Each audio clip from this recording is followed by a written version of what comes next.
औज़ु बिल्लाहि मिनश्शैतानिर्रजीम बिस्मिल्लाहिर्रहमानिर्रहीम अल्हम्दुलिल्लाहि रब्बिल आलमीन अस्सलातु वस्सलामु अलल मुरसलीन खातिमुन नबीन मुहम्मदिन व अला आलिहि व अस्हाबिहि अजमईन रब्बि इश्रह ली सदरी व यस्सिर ली अमरी वहलुल उक़दतम मिन लिसानी यफ़क़हू क़ौली। अस्सलामु अलैकुम व रहमतुल्लाहि व बरकातुहू। अल्हम्दुलिल्लाह अल्हम्दुलिल्लाह अल्हम्दुलिल्लाह। अल्लाह ताला का लाख लाख एहसान है, अल्लाह ताला का लाख लाख शुक्र है कि आज अल्लाह ताला ने हमें ज़ूम पर जमा होने का मौका दिया है। आज का जो मेरा उन्वान है अशरा ज़िलहज्जा के फ़ज़ाइल व अहकाम। अल्लाह ताला के नज़दीक महीनों की तादाद 12 है, जिसमें 4 महीने हुर्मत व अज़मत वाले हैं। अल्लाह ताला इरशाद फरमाता है सूरह तौबा आयत नंबर 36 में, इन्न इद्दतुश्शुहूरि इंदल्लाहि इस्ना अशरा शहरन फ़ी किताबिल्लाहि यौम खलक़स समावाति वल अर्दा मिन्हा अर्बअतुन हुर्म ज़ालिकद्दीनुल क़य्यिम फ़ला तज़लिमू फ़ीहिन्ना अनफ़ुसकुम। जिस दिन अल्लाह ताला ने आसमान और ज़मीन को पैदा किया, इसी दिन से अल्लाह के नज़दीक इस किताब में महीनों की तादाद 12 है। इनमें से 4 हुर्मत वाले हैं, यही सही दीन है, बस तुम इनमें अपने आप पर जुल्म ना करो। ज़िलहज्जा इन्हीं हुर्मत वाले महीनों में से एक महीना है। अल्लाह रब्बुल आलमीन ने कुछ महीनों को कुछ महीनों पर, कुछ दिनों को कुछ दिनों पर, कुछ रातों को कुछ रातों पर, कुछ वक्तों को कुछ वक्तों पर फजीलत और बुजुर्गी अता फरमाई है। रमज़ान मुबारक का महीना तमाम महीनों में सबसे ज़्यादा अफजल व अशरफ है। अरफे का दिन तमाम दिनों में सबसे ज़्यादा बाबरकत है, तो शब क़दर तमाम रातों में सबसे ज़्यादा खैर व बरकत वाली रात है। इसी तरह अशरों में रमज़ान मुबारक का आखिरी अशरा ज़िलहज्जा का पहला अशरा है। ये सब खैर व बरकत से भरपूर अशरे हैं। रब्बुल आलमीन की जानिब से नेकियों की ये तंज़िलात इसलिए हैं ताकि इसके बंदे नेकियों की इस मौसम को गनीमत जानें और कम वक्त में ज़्यादा से ज़्यादा नेकियां करके अजर अज़ीम हासिल कर लें। इन मुबारक अशरों में से एक अशरा ज़िलहज्जा है। ये वो अशरा है जिसके दिनों की कसम अल्लाह रब्बुल आलमीन ने कुरान मजीद में खाई है। अल्लाह ताला इरशाद फरमाते हैं सूरह फ़ज्र आयत नंबर 1 और 2 में, वल फ़ज्र वलयालिल अश्र, फजर के वक्त की कसम और 10 रातों की कसम। अल्लाह ताला ने इसमें सबसे पहले फ़जर की कसम खाई है, जिससे मुराद अक्सर लोगों के नज़दीक हर दिन की फ़जर का वक्त है, लेकिन फ़तादा ने इससे मुहर्रम की पहली तारीख की फ़जर मुराद ली है। मुजाहिद ने कुर्बानी के दिन की फ़जर बतलाया है और ज़हाक ने ज़िलहज्जा का पहला दिन मुराद लिया है। बाद मुफस्सिरीन ने इसे अरफे के दिन की फ़जर मुराद ली है। दूसरी आयत में 10 रातों की कसम खाई गई है, जिसके मुतालिक इमाम इब्न कसीर ने सैयदना अब्दुल्ला बिन अब्बास रज़ियल्लाहु ताला अन्हो का कौल नक़ल किया है कि वो अशरा ज़िलहज्जा की इब्तिदाई 10 रातें हैं। सैयदना अब्दुल्ला बिन अब्बास रज़ियल्लाहु ताला अन्हो कहते हैं कि रसूलुल्लाह सल्लल्लाहु अलैहि वसल्लम ने फरमाया, आम दिनों की बनिस्बत अशरा ज़िलहज्जा के इन 10 दिनों में नेक अमाल अल्लाह ताला को सबसे ज़्यादा महबूब और पसंदीदा हैं। साहबा कराम ने पूछा, या रसूलल्लाह, क्या आम दिनों में जिहाद फ़ी सबीलिल्लाह से भी ज़्यादा महबूब हैं? आप सल्लल्लाहु अलैहि वसल्लम ने फरमाया, हाँ, राह इलाही में जिहाद भी इतना महबूब नहीं, सिवाय इसके कि कोई शख्स राह जिहाद में अपना माल और जान लेकर निकला और फिर वापस पलट कर नहीं आया। यानी जिहाद से ज़्यादा महबूब है यानी अशरा ज़िलहज्जा के इबादत, और लेकिन उस शख्स से ज़्यादा नहीं जो राह जिहाद में निकला और अपनी जान और अपना माल लुटाकर वापस नहीं आया। शेखुल इस्लाम इमाम इब्न तैमिया से पूछा गया, क्या रमज़ान मुबारक का आखिरी अशरा ज़्यादा मुबारक है या ज़िलहज्जा का पहला अशरा? आपने जवाब देते हुए फरमाया, रमज़ान मुबारक के आखिरी अशरे की रातें ज़िलहज्जा के पहले अशरे की रातों से ज़्यादा अफजल हैं, इसलिए कि इसमें लैलतुल क़द्र है जो तमाम रातों की सरदार है, और ज़िलहज्जा के पहले अशरे के 10 दिन रमज़ान मुबारक के आखिरी अशरे के 10 दिनों से ज़्यादा मुबारक है, इसलिए कि इन दिनों में यौम अरफा वाक़ है। यौम अरफा यानी कि मैदान अरफात में वक़ूफ़ का दिन है, जो कि तमाम दिनों में सबसे ज़्यादा अफजल व अशरफ है। और इस दिन की फजीलत और अहमियत का अंदाज़ा इस हदीस से बखूबी लगाया जा सकता है, अरफे के दिन से ज़्यादा किसी भी दिन अल्लाह ताला बंदों को जहन्नुम से आज़ाद नहीं करता है। अल्लाह ताला अपने बंदों से करीब होता है और फरिश्तों के बीच अपने बंदों पर फ़ख्र करता है और कहता है कि हमारे ये बंदे आखिर चाहते क्या हैं। ये सही मुस्लिम की हदीस है। हाफिज़ इब्न हिजर फरमाते हैं, अशरा ज़िलहज्जा का दीगर अशरों से मुमताज़ होने का जो सबब ज़ाहिर है वो ये है कि इस अशरे में इतनी इबादतें जैसे नमाज, रोज़ा, ज़कात, नमाज, रोज़ा, सदक़ा व खैरात, हज व उम्रा और क़ुरबानी वगैरह जमा हो गई कि वो दूसरे अशरों में इन तमाम इबादतों का बैक वक्त जमा होना नामुमकिन है।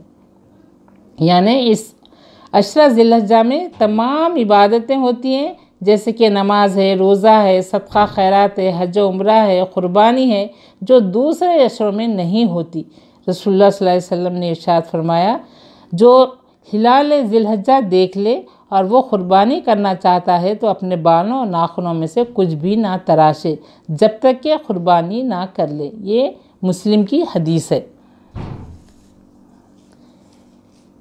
फ़राइज़ और सुन्नत मौक़िदा की पाबंदी और नवाफिल की बकसरत अदायगी वो आमाल है जो कि अल्लाह ताला से तक़र्रुब का बड़ा ज़रिया है। इसलिए कि रसूलुल्लाह सल्लल्लाहु अलैहि वसल्लम का फ़रमान है, तुम अल्लाह के लिए जो भी सजदा करोगे इससे अल्लाह ताला तुम्हें एक नेकी अता करता है, एक दर्जा बढ़ा देता है, इसकी वजह से तुम्हारा एक गुनाह मिटा देता है और ये तमाम साल के लिए आम है।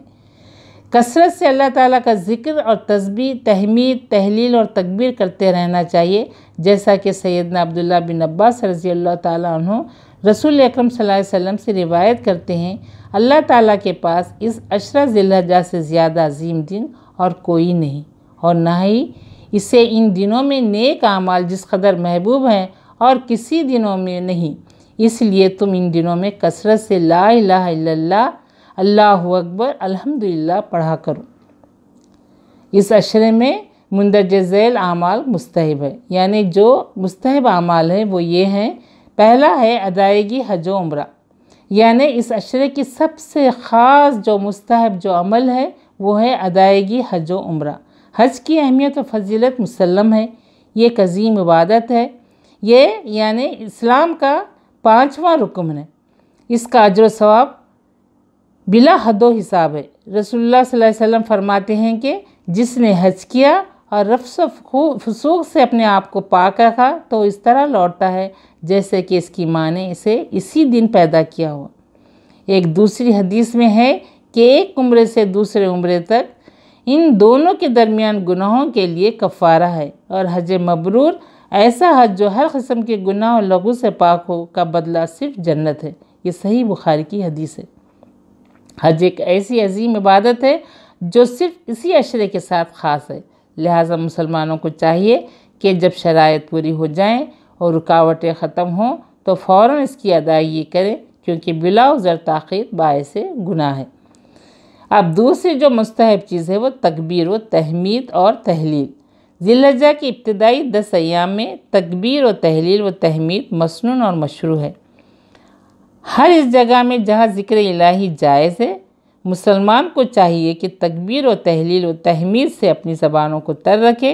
अल्लाह ताला इरशाद फरमाता है, और इन मुक़र्ररा अय्याम में अल्लाह का नाम लिया करें इन चौपायों पर जो अल्लाह ने इन्हें बतौर रिज़्क़ अता किया है।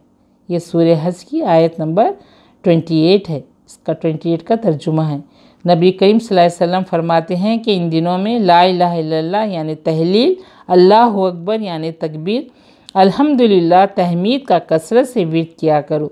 तकबीर का कोई ख़ास सिगा और सिफत ज़बान रिसालत से वारिद नहीं। तकबीर के 2 तरीक़े हैं, एक मुतल्लक़ यानी हर हालत में और हर जगह,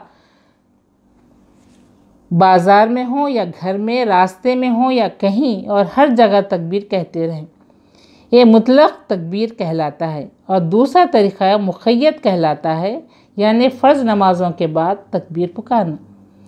तकबीर मुतलक़ का वक्त ज़िलहज्जा का चाँद निकलने से शुरू हो जाता है, अलबत्ता तकबीर मुक़य्यद का वक्त अरफ़े के दिन फ़जर से शुरू होता है और अय्याम तशरीक़ के आखिरी दिन की असर तक रहता है।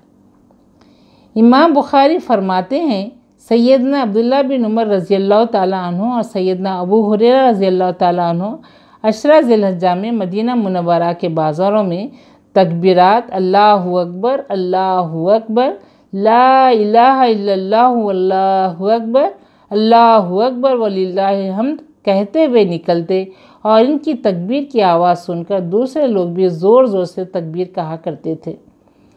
सैयदना उमर बिन ख़त्ताब मुना में अपने खैमे से अल्लाहु अकबर की सदा लगाते और मस्जिद वाले भी इनकी आवाज़ सुनकर तकबीरें कहते।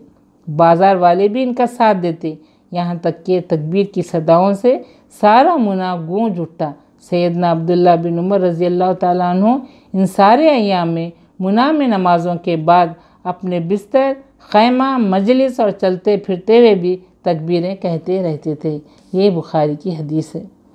और एक दूसरी भी तकबीर है, यानी ये तकबीर अल्लाहु अकबर कबीरा वल्हम्दुलिल्लाहि कसीरा व सुबहानल्लाहि बुकरतुम व असीला। ये मुस्लिम की हदीस में ये तकबीर बताई गई है, यानी वो पहली वाली तकबीर भी पढ़ना है और ये तकबीर भी पढ़ना है। उसके बाद तीसरी मुस्तहब चीज़ जो है वो है क़ुरबानी। ये भी एक अजीम इबादत है जिसकी मशरूइयत किताब व सुन्नत और इजमाई उम्मत से साबित है। अल्लाह ताला इरशाद फरमाता है, बस अपने रब के लिए नमाज पढ़िए और क़ुरबानी कीजिए। यानी सूरह कौसर की आयत 2 में अल्लाह ताला इरशाद फरमाते हैं, इसी वजह से नबी करीम सल्लल्लाहु अलैहि वसल्लम नमाज ईद की फ़रागत के बाद अपनी क़ुरबानी के जानवर ज़ुबा किया करते थे। जो क़ुरबानी ना दे सकते हैं वो भी अगर ईद के दिन नाखून तराशे और नाखून तराशने और ज़ायद बाल कतरवाने का एहतमाम करें तो इनके लिए मुकम्मल क़ुरबानी का अजर सवाब है। यानी हिलाले ज़िलहज्जा देखकर अपने नाखून ना काटें, अपने बाल ना काटें, बल्कि यानी क़ुरबानी के बाद अपने बाल काटें, अपने नाखून तराशें, तो उनको भी अगर क़ुरबानी ना भी कर रहे हों तो उनको भी क़ुरबानी का अजर व सवाब मिलेगा। इन मुबारक दिनों में चूँकि हज के आमाल अंजाम दिए जाते हैं, हुज्जाज कराम एहराम की हालत में होते हैं, इनसे एक किस्म की मुशाबहत इख्तियार करते हुए बतौर ख़ास क़ुरबानी करने वालों के लिए मुस्तहब है कि 1 ज़िलहज्जा से क़ुरबानी का जानवर ज़ुबा करने तक नाखून तराशने और बाल कतरवाने से इज्तनाब करें। नबी करीम सल्लल्लाहु अलैहि वसल्लम ने इन अय्याम में नाखून तराशने और बाल कतरवाने से मना फरमाया। चुनाचे सही मुस्लिम में की यह हदीस है। क़ुरबानी करना सुन्नत मौक़िदा है। फरमान रसूल सल्लल्लाहु अलैहि वसल्लम है, जो क़ुरबानी की इस्तिताअत रखते हुए भी क़ुरबानी ना करे तो हमारे ईदगाह के करीब भी ना आए। ये इब्ने माजा। क़ुरबानी करना साहिब इस्तिताअत पर वाजिब है और गैर मुस्तती पर वाजिब नहीं, यानी जिसकी इस्तिताअत नहीं है उसके लिए वाजिब नहीं है। ये इब्ने माजा की हदीस है। क़ुरबानी का मकसद हुसूल तक़वा है। इरशाद रब्बानी है, अल्लाह ताला को क़ुरबानियों के गोश्त नहीं पहुँचते, ना इनके खून, बल्कि इसे तो तुम्हारे दिल की परहेज़गारी पहुँचती है। घर के सरपरस्त की जानिब से दी जाने वाली क़ुरबानी पूरे घर वालों की जानिब से काफ़ी है। हज़रत अबू अय्यूब अंसारी रज़ी अल्लाह ताला अन्हु फरमाते हैं कि दौर नबूवत में आदमी अपनी और अपने घर वालों की जानिब से क़ुरबानी करता था और वह ख़ुद खाते और दूसरों को खिलाते। ये तिरमिज़ी की हदीस है। मैयत की जानिब से क़ुरबानी जायज़ नहीं, इल्ला ये कि अगर मरने वाले ने अपने सलास माल में से क़ुरबानी की वसीयत की हो, वरना इसको सदका शुमार किया जाएगा और फिर इस गोश्त को गुरबा और मसाकिन में तकसीम कर दिया जाएगा।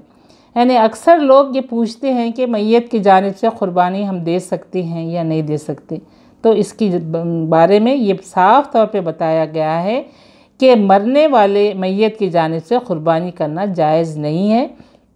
अगर मरने वाला अपनी वसीयत में से, वो वसीयत कितनी, वसीयत का कितना है 33%, अगर 33% उसकी वसीयत में से वो ये कहा कि मेरे मरने के बाद भी क़ुरबानी देते रहो मेरी 33% में से, तो तब ही क़ुरबानी दे सकते हैं और इसको, वरना इसको सदका शुमार किया जाएगा और इसका गोश्त गुरबा और मसाकिन में तकसीम कर दिया जाएगा। यानी इसका गोश्त जो है मैयत की जानिब से जो देंगे वो सदका होगा और उसका गोश्त गुरबा और मसाकिन में तकसीम कर दिया जाएगा। क़ुरबानी के जानवर में ऊँट, गाय, भेड़ और बकरा शामिल है। क़ुरबानी का जानवर ऐबों से पाक हो, मसलन बिल्कुल अंधा ना हो, बिल्कुल मरीज़ ना हो, बिल्कुल लंगड़ा ना हो और बिल्कुल कमज़ोर और लाग़त ना हो। कुर्बानी का जानवर दांता हो, दूध के दांत जाकर इसकी जगह दूसरे दांत आए हो। ये मुस्लिम की हदीस है।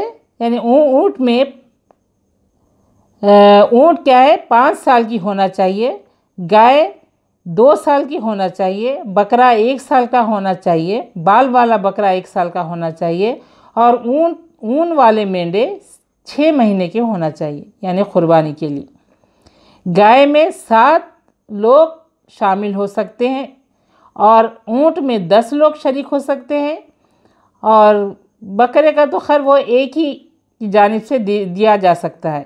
ये तिर्मिज़ी की हदीस है। कुर्बानी के जानवर को मोटा करना अफजल है ताकि गुरबा और मसाकिन का फ़ायदा हो। हज़रत उमामा बिन सुहेल फरमाते हैं कि हम मदीने में कुर्बानी के जानवर को मोटा करते थे। ये बुखारी की हदीस है। कुर्बानी ईद उल ज़ुहा की नमाज के बाद शुरू होगी। नमाज से पहले ज़ुबा होने वाला जानवर कुर्बानी में शुमार न होगा। ऐसा करने वाले शख्स को नमाज ईद के बाद असर नौ जानवर ज़ुबा करना होगा। ये बुखारी मुस्लिम की हदीस है। कुर्बानी करने वाला ख़ुद ज़ुबा करे तो बेहतर है या फिर दूसरों से ज़ुबा करा सकता है। अगर औरत ज़ुबा करना चाहे तो वो भी ज़ुबा कर सकती है। ये इब्ने माजा की हदीस है। जानवर ज़ुबा करने से क़ब्ल चाकू को खूब तेज़ करना चाहिए। फरमान रसूल सल्लल्लाहु अलैहि वसल्लम है कि जब तुम ज़ुबा करो तो अच्छे तरीके से ज़ुबा करो और तुम में से एक अपनी चाकू को तेज़ करे और अपने ज़बीह को आराम पहुँचाए। यानी जिस चाकू से कुर्बानी दे रहे हैं वो चाकू को तेज़ करना चाहिए। ऐसा नहीं कि कोई मुंड चाकू लेकर आप ज़ुबा करने की कोशिश कर रहे हैं और ज़ुबा करने के लिए मुश्किल हो रही है। इसकी वजह से ज़बीह को तकलीफ़ पहुँचेगी। रसूलुल्लाह सल्लल्लाहु अलैहि वसल्लम फरमाते हैं कि ज़बीह को आराम दो और फिर ज़बीह के सामने यानी जानवर के सामने दूसरे जानवर को ज़ुबा ना करो। एक ज़िंदा जानवर के सामने दूसरे जानवर को ज़ुबा ना करो। जानवर को क़िबला रुख लिटाना मसनून अमल है।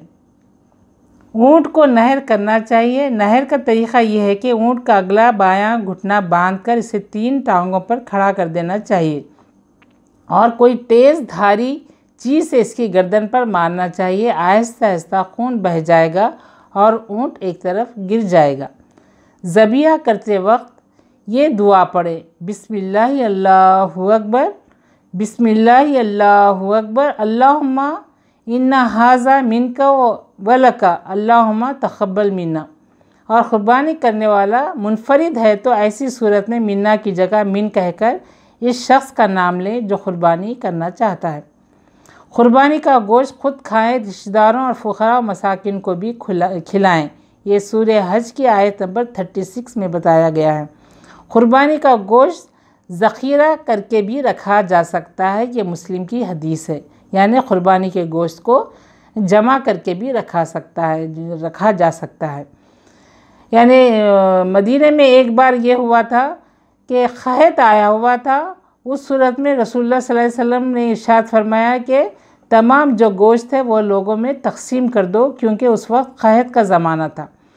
फिर एक ज़माना ऐसा आया जब इफ़रात था, लोग लेने वाले लोग नहीं थे, तो उस वक्त रसूलुल्लाह सल्लल्लाहु अलैहि वसल्लम ने फरमाया कि अब तुम चाहे तो गोश्त को ज़ख़ीरा कर सकते हो, क्योंकि लेने वाले नहीं हैं, सबको कोई देने वाले हैं। क़ुर्बानी का गोश्त जानवर का चमड़ा का फ़रोख्त करना मना है। क़ुर्बानी का गोश्त या जानवर की खाल ख़स्साब को बतौर उजरत देना मना है।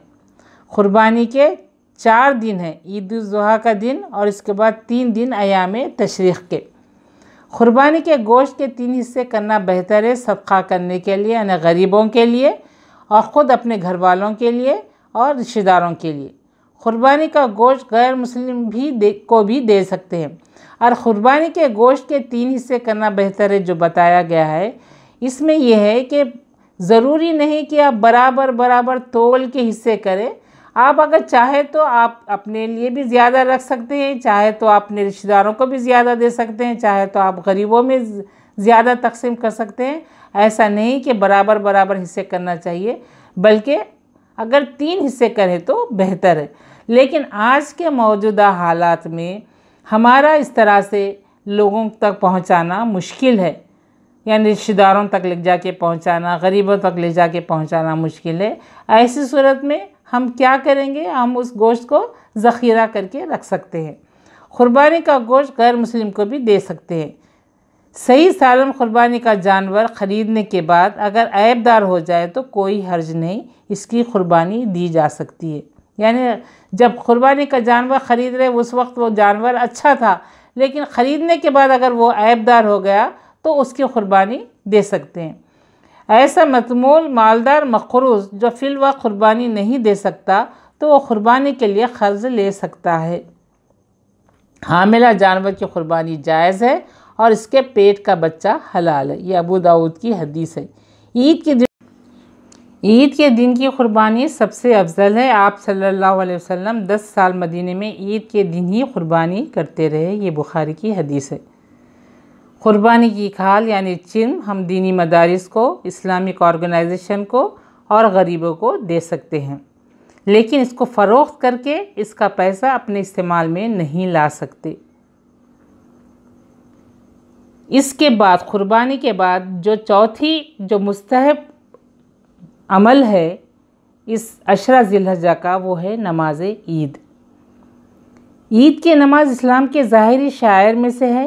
शरीयत ने इसकी तलक़ीन की है, लिहाजा मुसलमानों की इसकी अदायगी में कोताही और सुस्ती से काम नहीं लेना चाहिए, क्योंकि नबी करीम सल्लल्लाहु अलैहि वसल्लम पूरी ज़िंदगी इसकी अदायगी करते रहे। नमाज ईद हर मुकल्लफ शख्स पर वाजिब है।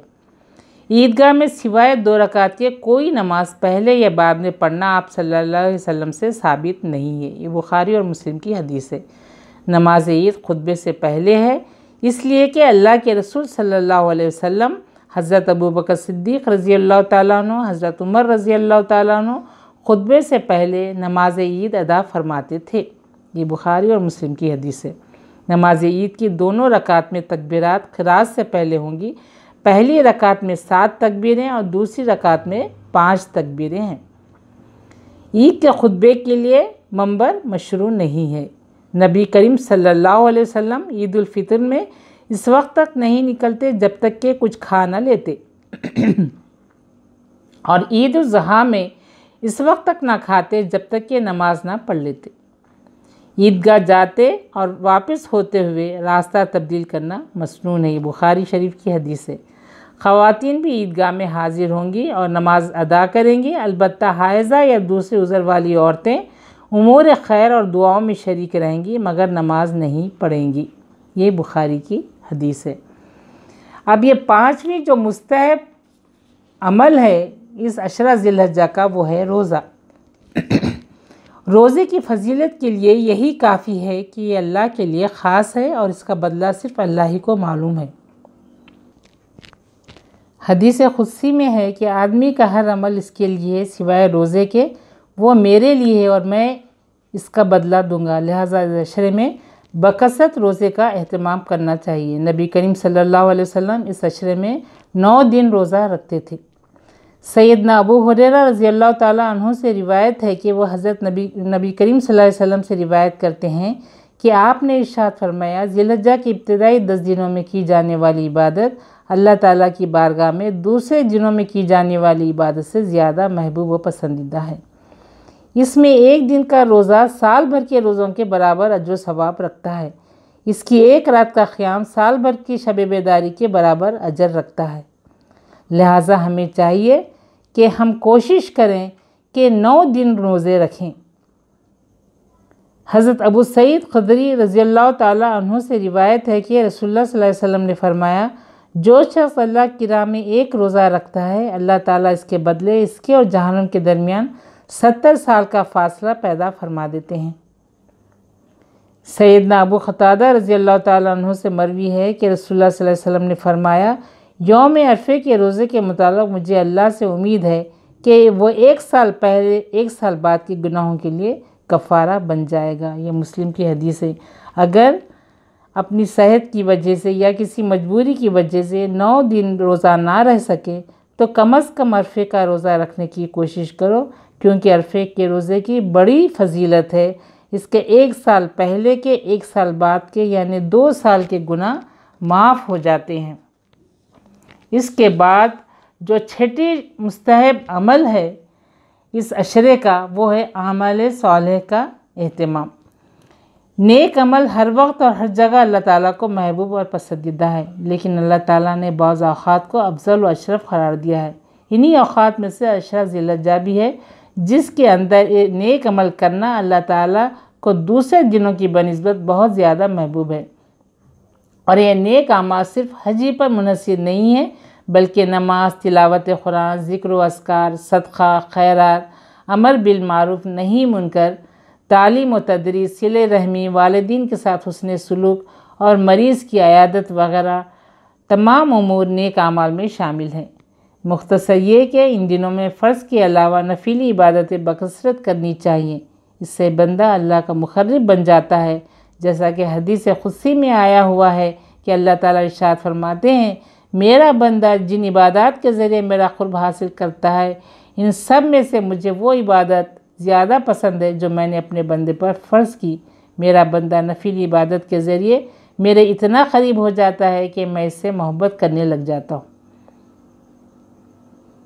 जो अशरा ज़िलहज्जा की किसी रात को इबादत के ज़रिए ज़िंदा करे, गोया वो इस साल हज और साल भर उम्रा करने के बराबर इबादत करने वाला करार पाएगा। यानी अशरा ज़िलहज्जा की किसी रात को इबादत के ज़रिए ज़िंदा करेगा, सारी रात वो इबादत करेगा, तो गोया वो उस साल हज और उम्रा साल भर उम्रा करने के बराबर उसको अल्लाह ताला उसका अजर देंगे। और जो शख्स इस अशरे में किसी दिन रोज़ा रखे तो गोया उसने साल भर अल्लाह ताला की इबादत की। हज़रत नबी करीम सल्लल्लाहु अलैहि वसल्लम ने इरशाद फरमाया कि जब अशरा ज़िलहज्जा शुरू हो जाए तो इबादत और इताअत में एहतमाम करो, क्योंकि ये वो अय्याम है जिन्हें अल्लाह ताला ने फजीलत और बरतरी अता फरमाई है और इसकी रात को भी दिन की तरह अज़मत और तक़द्दुस वाली बनाया है। हज़रत अनस बिन मालिक रज़ी अल्लाह ताला अन्हु से रिवायत है कि अशरा ज़िलहज्जा का हर दिन सवाब में 1000 दिन के बराबर है और अरफे का दिन 10,000 दिनों के बराबर शान व फजीलत रखता है। अल्लाह ताला से मेरी ये दुआ है कि वो इन अय्याम की फ़जीलत को हमको समझने और इनमें नेक अमाल करने की अल्लाह ताला हमें तौफ़ीक़ दे। अल्लाह ताला इस अशरे की अहमियत को समझने की हमें तौफ़ीक़ दे। और आज के मौजूदा हालात में जो करोना वायरस फैला हुआ है, अक्सर उलमा, अक्सर लोग ये कह रहे हैं कि क़ुरबानी देना बड़ा मुश्किल है, बजाय क़ुरबानी के हम अगर इसके बराबर इसका जो पैसा है वो हम गरीबों में तकसीम कर देंगे तो हमें क़ुरबानी का सवाब मिलेगा। ये कैसे हो सकता है, जबकि क़ुरबानी हमारे लिए वाजिब कर दी गई है और ये बता दिया गया है कि जो क़ुरबानी नहीं देंगे, इस्तिताअत के बावजूद क़ुरबानी नहीं देंगे, तो वो हमारी ईदगाह में ना आए। इतनी सख्त बात कही गई है। अब ये सुन्नत हज़रत आदम अलैहिस्सलाम से चली आ रही। हज़रत हाबिल और क़ाबिल में जो झगड़ा हुआ था, ये क़ुरबानी की वजह से झगड़ा हुआ था। हाबिल की क़ुरबानी कबूल हो गई, क़ाबिल की क़ुरबानी कबूल नहीं हुई, तो क़ाबिल ने हाबिल को क़त्ल कर दिया। तो हज़रत आदम अलैहिस्सलाम के ज़माने से क़ुरबानी का तरीक़ा चला आ रहा है। उसके बाद हज़रत इब्राहीम, ये सबसे बड़ी हज़रत इब्राहीम अलैहिस्सलाम की सुन्नत है। क्या हज़रत इब्राहीम अलैहिस्सलाम को जब इस्माईल अलैहिस्सलाम की क़ुरबानी दे रहे थे तो क्या मुश्किलात उनके सामने नहीं थी? क्या परेशानियां उनके सामने नहीं थी? इसके बावजूद वो अपने बेटे की क़ुरबानी देने के लिए तैयार हो गए। हमारे लिए क्या मुश्किल है कि हम एक जानवर की क़ुरबानी ना दे सके? अगर हम इसके बराबर पैसा भी देंगे तो हमारा क़ुरबानी का हक़ अदा नहीं होगा। क़ुरबानी वाजिब है। अगर इसके लिए ज़्यादा पैसे जा रहे हैं तो इसकी परवाह ना करें, कोई मुश्किलात पेश आ रही हैं तो इसकी परवाह ना करें, लेकिन जहाँ तक हो सके क़ुरबानी देने की कोशिश करें।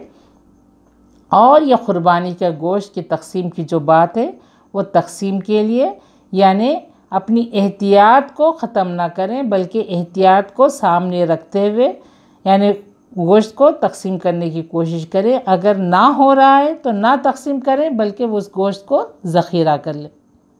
ज़रूरी नहीं है कि वो गोश्त को रिश्तेदारों तक पहुँचाए, ज़रूरी नहीं है कि वो गोश्त को यानी गरीबों तक पहुँचाए। अगर एहतियात के साथ अगर आप दे सकते हैं तो दीजिए, वरना आप उसको ज़ख़ीरा कर लीजिए। आपका मकसद तो ये नहीं है कि आप गरीबों को नहीं देंगे, आप रिश्तेदारों को नहीं देंगे, लेकिन हालात हमारे सामने ऐसे आ रहे हैं कि हमारे लिए करना मुश्किल है। लिहाजा आप क़ुरबानी की तरफ तवज्जो दीजिए। ये मत सोचिए कि हम बांट नहीं सकते, हम तकसीम नहीं कर सकते, हमारा क़ुरबानी देने का मकसद ही क्या होगा, ऐसा नहीं, बल्कि आप क़ुरबानी की नीयत कर दीजिए। और जहाँ से भी मुनासिब हो सके वहाँ पे, जो अक्सर लोग जो सो क़ुरबानी के कई तरीक़े निकल गए हैं, वो तरीक़े इख्तियार कर लें और पैसे की परवाह न करें और क़ुरबानी देने की कोशिश करें। अल्लाह ताला हम तमाम को इस अशरे की फ़जीलत को समझने वाले, इसमें नेक आमाल करने वाले, रोज़ा रखने वाले, क़ुरबानी देने वाले अल्लाह ताला हमें बनाए। अल्लाह ताला से मेरी दुआ है। इसके साथ ही मैं अपनी बात ख़त्म करती हूँ। आखिर दावाना अनिल हम्दुलिल्लाहि रब्बिल आलमीन।